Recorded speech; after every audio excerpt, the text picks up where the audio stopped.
कहानी की शुरुआत होती है लॉस एंजेल्स से। साल 2030 में एक बंदा पागलों की तरह भाग रहा था। वह बहुत डरा हुआ था। पूरा शहर उसको मारने के लिए उसके पीछे पड़ा था। यहाँ तक कि प्राइवेट कार्स के ड्राइवर्स भी सिर्फ उसी को मारने के लिए उतर आए थे। बड़ी मुश्किल से वो एक गरीब औरत के घर पहुंचता है। औरत कहती है, तुम यहाँ क्या कर रहे हो? वो आदमी चाकू निकालता है और कहता है, अगर एक लफ्ज भी मुंह से निकाला तो तेरी आंखें निकाल के उसे गोटियां खेलूंगा। बस चुप रहना। थोड़ी देर बाद जैसे ही औरत को मौका मिलता है, वह एक नेल गन निकाल के उसे मार देती है और दो आराम से लात भी मारती है, यह चेक करने के लिए कि सच में मर गया है या नहीं। तभी अचानक कुछ लोग वेपन्स लेकर अंदर आते हैं। जब वे आदमी को मरा हुआ देखते हैं तो उन्हें दुख होता है कि औरत ने उसे पहले ही मार डाला। फिर औरत मरे हुए आदमी का एक कार्ड उठाती है और अपने बेटे से कहती है, आखिरकार हम अमीर बनने वाले हैं। वो कार्ड तोड़ती है और कुछ ही मिनटों में पुलिस अंदर घुस आती है। साथ में एक रियलिटी शो की टीम होती है और अनाउंस होता है कि वह औरत $2 मिलियन जीत गई है। फिर पता चलता है कि यह एक गेम है जिसमें लाखों लोग हिस्सा लेते हैं। हर दिन एक रैंडम आदमी चुना जाता है पैसा जीतने के लिए। अगर सूरज डूबने से पहले कोई उस आदमी को मार दे तो इनाम मारने वाले को मिलेगा, और अगर कोई नहीं मार सका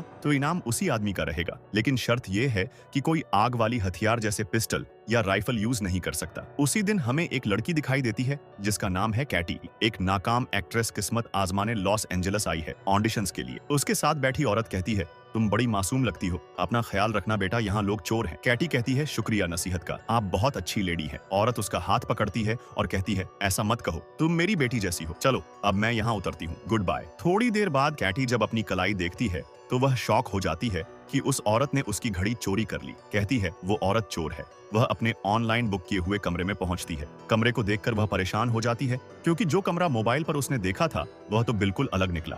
कमरे की मालकिन कहती है, हम अलग अलग फोटोज का इस्तेमाल करते हैं ताकि ग्राहक को फंसा सके। जैसे ही कैटी बेड पर बैठती है तो बेड नीचे गिर जाता है, लेकिन वो मजबूर थी क्योंकि इस कमरे का किराया सस्ता था। उसके बाद एला का मंगेतर आता है और एला से कहता है, देखा कल का इवेंट, कल लॉटरी का इनाम होगा $600 मिलियन। यह सुनकर कैटी हैरान हो जाती है कि यह कैसा मुकाबला है। उसके बाद वह कहती है, मेरा दिमाग मत खाओ, कमरे की चाबी दो, मुझे सोना है। वो लोग चाबी देते हैं और कैटी जाकर सो जाती है। अगले दिन सुबह कैटी उठती है तो चेहरे पर पानी टपक रहा होता है। जब वह छत की तरफ देखती है तो पता चलता है कि ऊपर वाले पड़ोसी का वॉशरूम है और जिन कपड़ों में ऑडिशन देना था वो भी खराब हो गए। वो एला को कॉल करती है, ये क्या बकवास है, उठती हूँ तो लोग मेरे ऊपर पेशाब कर रहे होते हैं, कपड़े भी खराब हो गए। एला कहती है, परेशान मत हो, मेरे कपड़े पहन लो, कमरे की अलमारी में रखे हैं। कैटी सच में वही करती है और ऑडिशन के लिए निकल जाती है। अब सिर्फ आधा घंटा रह गया है ऑडिशन के लिए। जैसे ही वह ऑडिशन वाली जगह में एंटर होती है, वह देखती है कि वहां और भी लड़कियां ऑडिशन देने आई। वो अंदर चली जाती है और सीन परफॉर्म करती है। डायरेक्टर उसे देख के कहता है, जबरदस्त, मगर दोबारा तेरा मुंह यहाँ ना देखूं। उसी वक्त अचानक कैटी का कार्ड एक्टिवेट हो जाता है। वो कार्ड निकालती है और अनजाने में गेम में रजिस्टर हो जाती है। उसे बिल्कुल भी नहीं पता यह कार्ड किस चीज का है या इसने उसका चेहरा क्यों स्कैन किया। बाद में वह गुस्से में बाहर निकलती है क्योंकि वह ऑडिशन में फेल हो चुकी होती है। जब वह जा रही होती है तो पास में बैठी लड़कियों को पता चल जाता है कि वही टारगेट है, और बस फिर क्या, पहली लड़की कुर्सी उठाती है और सीधी अपनी दोस्त के सिर पर मारती है। दूसरी लड़की को एक जूता नजर आता है, वो फौरन उसे उठाती है और झपट कर मार देती है। कैटी चीख मार के भाग जाती है, लेकिन असली समस्या तो तब होती है जब वो एक कराटे ट्रेनिंग हॉल में छुपने के लिए घुस जाती है। अब जाहिर है सारे कराटेबाजा लड़के उस पर टूट पड़ते हैं और वो बेचारी अकेली सबके बीच में पिट रही होती है। कप्तान कहता है, उसे सिर्फ मैं मारूंगा। फिर वो उसे उठाता है, घुमाता है और दीवार में दे मारता है, जिससे वह लड़कियों के जिम में गिर जाती है। जैसे ही सबको पता चलता है कि वही विनर है, सब उस पर चढ़ दौड़ते हैं। वो कराटे वाले भी पहुंच जाते हैं और सब लड़ रहे होते हैं कि उसे कौन मारेगा। आखिर में कोच उसे गर्दन से पकड़ता है और कहता है, उसे सिर्फ मैं मारूंगा। और जैसे ही वह मारने लगता है तो अचानक नोएल वहां आ जाता है और कोच के कंधे पर घूंसा मार के उसे दीवार में दे मारता। फिर वह लड़की से कहता है, डरने की जरूरत नहीं, मैं बॉडीगार्ड हूँ और अगर तुम मुझे 10% इनाम में से दोगी तो मैं तुम्हें बचा लूंगा। उसने कहा, ठीक है भाई, तुम्हें पूरा इनाम भी दे दूंगी, बस बचा लो। नोवेल उसे अपनी कमर से बेल्ट के जरिए बांध लेता है ताकि उसे बचा सके। फिर वह सारे दुश्मनों को मार गिराता है। तब एक कमजोर सा लड़का आता है। नोवेल उसे कहता है, देख, अगर मैंने तुझे मारा तो मुझे ही तरस आ जाएगा, 3 तक गिनती करूंगा, अगर नहीं भागा तो तू गया। वह लड़का तुरंत बोला, अरे सर, सलाम है आपको, और भाग जाता है। फिर वह दोनों बिल्डिंग से निकलते हैं और पता चलता है कि हर 15 मिनट बाद एक ड्रोन उसे ट्रैक कर रहा है ताकि बाकी प्लेयर्स को उसका लोकेशन मिलता रहे। उन्हें एक गाड़ी मिलती है, वह उसे लेकर वहां से फरार हो जाते हैं। लड़की नोएल से कहती है, ये कैसी गेम है जिसमें लोग मुझे मारने के पीछे पड़े हैं, मुझे इस गेम से निकलना है, कोई ना कोई हल निकालो। नोएल कहता है, हल सिर्फ एक है, तुम्हें शहर के लोगों से बचना होगा, अगर तुम निकलोगी तो मैं भी अपने 10% से हाथ धो बैठूंगा। लेकिन फिर उसे शक होता है कि नोएल शायद उसे मार दे और खुद इनाम ले ले। पूरा शहर उनके पीछे होता है। वो दोनों सेफ्टी हेलमेट पहन लेते हैं। तभी अचानक गाड़ी में एक लड़की घुस जाती है। वो चाकू निकालती है और उसे मारने की कोशिश करती। नोएल कहता है, तुम गाड़ी चलाओ, मैं इसे देखता हूँ। फिर लड़की के सर कुछ जोर से पकड़ता है। नोएल उसे एक जोरदार लात मार के गाड़ी से बाहर फेंक देता है, लेकिन आगे चलकर गाड़ी खराब हो जाती है और लड़की नीचे उतरती है और भागने लगती है। नोएल उसे पकड़ लेता है। वो कहती है, सच सच बताओ, तुम मुझे मार के इनाम लेना चाहते हो ना? नोएल कहता है, बिल्कुल नहीं, मैं तो तुम्हें बचाना चाहता हूँ। तब पुलिस वहाँ आ जाती तो लड़की फौरन नोएल से कहती, पकड़े जाने से पहले कुछ कहना है। फिर वह पुलिस के पास जाती है शिकायत करने, मगर तब उसे अंदाजा होता है कि पुलिस भी असल में उसे मारने आई है। नोएल फौरन आके उसे बचाता है और वो पुलिस को चकमा देकर भाग जाती। वो एक मैगजीन से अपना चेहरा छुपाती। फिर जैसे ही वह कार्ड देखती है, पता चलता है कि ड्रोन ने उसकी लोकेशन शेयर कर दी है और जितने भी लोग आसपास होते हैं समझ जाते हैं कि खिलाड़ी यही है। तो उसकी तलाश शुरू हो जाती। वो एक वैक्स म्यूजियम में जाकर छुप जाती है और खुशकिस्मती से कोई उसे वहां नहीं देख पाता। थोड़ी देर बाद एला उसे कॉल करती है और पूछती है, वो कहाँ है? वो कहती है, मुझे पता है, कपड़े पहुंचाने में देर हो गई, मजबूर थी। एला कहती है, कोई बात नहीं प्यारी, बस अपना लोकेशन तो बता दो। वो कहती है, मैं अभी म्यूजियम में हूँ, बस किसी को बताना मत। और अभी 1 मिनट भी नहीं गुजरा होता कि एला और डेजी आ जाते हैं। एला उसे मारने की कोशिश करती है। लड़की खुद को बचाने के लिए एक डंडे से वार करती है। वो दोनों से जान छुड़ाती है और फिर उन दोनों के पीछे म्यूजियम का दरवाजा बंद कर देती है। लोगों ने उसे देख लिया। वो फौरन बस से उतरते ताकि उसे मार सके, लेकिन नोएल वहां पहुंच जाता है और उसे वहां से ले जाता है। कैटी कहती है, मुझसे नाराज मत होना, मैं समझी तुम मुझे मार दोगे। नोएल कहता है, अब यह नाराजगी का वक्त नहीं। 3 मिनट बाद ड्रोन फिर से लोकेशन देगा, सब नीचे आ जाएंगे। कैटी कहती है कि हमें कोई बम प्रूफ पनाह कहाँ चाहिए जहाँ हम छुप सकेंगे। नोएल कहता है, मिल गई। वो लोग एक बंदे जैक के पास जाते हैं, जिसके पास अपने घर में एक सीक्रेट शेल्टर होता है, लेकिन जैक समझता है कि यह लोग चोर हैं और घर लूटने आए हैं। नोएल उसे समझाता है, भाई चोर दरवाजे से आते हैं क्या? इतने में पीछे से एक बस आ जाती है जो लोगों से भरी होती है। टाइम कम होता है तो वह लोग जैक को धमकी देकर अंदर घुस जाते हैं। उससे शेल्टर का पासवर्ड मांगते हैं और जैसे ही वह अंदर जाते हैं,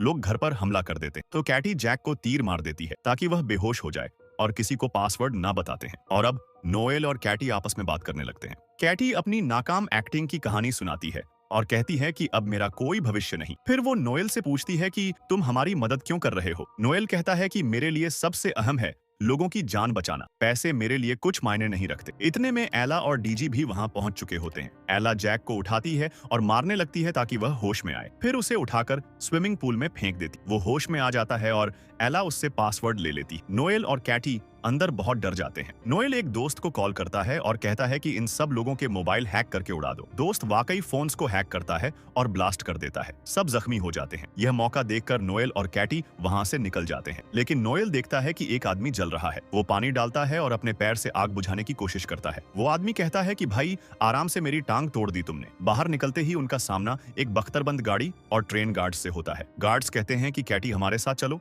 वरना हम तुम्हारी लाश ही ले जाएंगे। कैटी कहती है कि ठीक है, लेकिन मेरा बॉडीगार्ड भी साथ जाएगा। गार्ड्स वहां जाते हैं और वह सब गाड़ी में बैठ जाते हैं। कैटी कंफ्यूज रहती है कि आखिर वह लोग जा कहां रहे हैं। गाड़ी उन्हें एक एजेंसी के हेडक्वार्टर ले जाती है, जहां उनकी मुलाकात लुइस से होती है, जो एजेंसी का लीडर है। लुइस कहता है कि मैं हैरान हूं कि तुम अब तक जिंदा कैसे हो। अक्सर लोग तो 15 मिनट में मर जाते हैं, लेकिन तुम सेफ हो। यहाँ तुम्हारी हिफाजत मेरी जिम्मेदारी है, लेकिन मुझे इनाम का 30% चाहिए। कैटी उसकी बात मान लेती है। फिर वे सब मेडिकल चेकअप के लिए क्लिनिक जाते हैं ताकि अपने जख्मों का इलाज करवा सके। इस दौरान कैटिनोल को अपनी कहानी सुनाती है। वह कहती है, मेरे पापा ने मुझे छोड़ दिया, मम्मी बीमार है, तभी से मैं कोई भी काम करती हूँ ताकि इलाज के पैसे जमा कर सकूं। मैं यहाँ सिर्फ ऑडिशन देने आई थी, लेकिन वो भी फेल हो गया। नोएल कहता है, मैं एक वक्त फौजी था और लुइस, जो अभी बाहर है, वह मेरी टीम में था। एक बार मैंने एक मिशन से इनकार कर दिया जिसकी वजह से पूरी टीम मर गई। बस लुइस बचा और तभी से वो मुझसे नफरत करता है। तभी एक लड़की आती है और कैटी से कहती है, लुइस तुम्हें सूरज डूबने तक एक सुरक्षित जगह पर ले जाएगा ताकि तुम जीत सको। बस अपना चेहरा इस डिवाइस पर रख दो। ये डिवाइस इसलिए था ताकि एक खास मास्क बनाया जा सके जिससे कोई भी उसे पहचान ना सके, और वाकई में मास्क बन गया, एक बूढ़े आदमी का मास्क। लेकिन नोएल को कुछ अजीब सा महसूस हो रहा था। उसने कहा, मुझे लग रहा है लुइस तुम्हें अकेले में मारने का प्लान बना रहा है ताकि वो अकेला इनाम ले सके। लेकिन कैटी को उसकी बात पर यकीन नहीं आया। उसी वक्त लुइस अंदर आता है और दोनों को गैराज में ले जाता है। वहाँ लुइस कहता है कि कैटी एक गाड़ी में बैठे और नोएल दूसरी में। यही कैटी समझ जाती है कि लुइस उसे धोखा देगा। वो उसे नीचे किक मारती। अचानक लोग अंदर घुस आते हैं ताकि उसे मार दे, लेकिन खुशकिस्मती से कोई उसे पहचान नहीं पाता। तो कैटी लुइस की एक गाड़ी लेती है और निकल जाती है, मगर लुइस नोएल को पकड़ लेता है और उसे इतना मारता है कि उसकी हड्डी तोड़ देता है। जब कैटी भाग जाती है, लुइस उसे कॉल करता है और ब्लैकमेल करता है कि वो नोएल को मार देगा। कैटी कहती है, अब तुम क्या चाहते हो? वो कहता है, फौरन आ जाओ शहर के बीच वाले थिएटर में। और उस वक्त सूरज डूबने में सिर्फ 16 मिनट बाकी थे, लेकिन कैटी ने फैसला किया कि वो नोएल को बचाएगी। क्योंकि वह कई बार उसे बचा चुका था। उसने अपने साथ पिस्तौल भी ली। वहां पहुंचती है तो देखती है कि नोएल जंजीरों में बंधा हुआ। केटी कहती है, अगर तुमने उसे ना छोड़ा तो मैं खुद को मार लूंगी और तुम इनाम से हाथ धो बैठोगे। वह कहता है, आसान है, मैं तुम्हारी अंगुलियों के निशान मिटा दूंगा और अपने लगा दूं। कीटी कहती है, जबरदस्त आइडिया, मगर मैं लाइव हूं और सारी दुनिया देख रही। वह कहता है, रुक जाओ, मैं उसे छोड़ रहा हूं, ये लो चाबी। और फिर कहता है, अब आराम से मुझे पिस्टल। कीटी कहती है, मुझे यकीन था कि तुम्हारे दिल में रहम है, ये लो पिस्टल। मगर अचानक उसे एक जोरदार किक मार देती है, लेकिन लोग अंदर घुस आते हैं और नोएल को बचाने से पहले कीटी को घेर लेते हैं। नोएल खुद को आजाद कर लेता है और लोइस से लड़ने लगता है ताकि वह कीटी को मार ना सके। अब सूरज डूबने में सिर्फ 4 मिनट बाकी रह गए। इसी वक्त एक और ग्रुप अंदर आ जाता है और कीटी खुद को बड़ी मुश्किल में पाती। वह थिएटर से भागती है ताकि कहीं सुरक्षित हो सके, लेकिन लोग पीछे पड़ जाते हैं। लोइस को जोरदार मुक्का मारता है। फिर वह थिएटर का सेट तोड़ता है ताकि कोई कीटी के पीछे ना आ सके, मगर लोइस के आदमी मानव सीढ़ी बनाकर उसके पीछे आ जाते हैं। लोइस इस तक पहुंच जाता है और उसका गला दबा लेता है। कहता है, तुम्हारी मौत मेरे हाथों होगी। मगर कीटी फिसल जाती है और एक लोहे की रड से लटक जाती है और कीटी ने लोइस की जेब में मौजूद ग्रेनेड की पिन अपनी चाबी से निकाल ली। वह नीचे गिरती है और ग्रेनेड फट जाता है। लोइस मर जाता है और मुकाबले का समय खत्म हो जाता है। जब वह हवा में लटकी होती है, लोग उसे बचा लेते क्योंकि वह इनाम जीत चुकी होती है। इसके बाद जोनी आता है और उसे इनाम देता है। खुशनसीब लड़की ने इतिहास की सबसे बड़ी रकम जीत ली, 3 अरब 600 मिलियनर। दिन गुजरते हैं और वह बड़ी बड़ी कंपनियां खोलती है, बच्चों के लिए पनाहगाहें बनाती है, गरीबों की मदद करती है और सबसे खूबसूरत बात, उसने नोएल से शादी कर ली और उसके साथ खुशहाल जिंदगी बिताने लगी।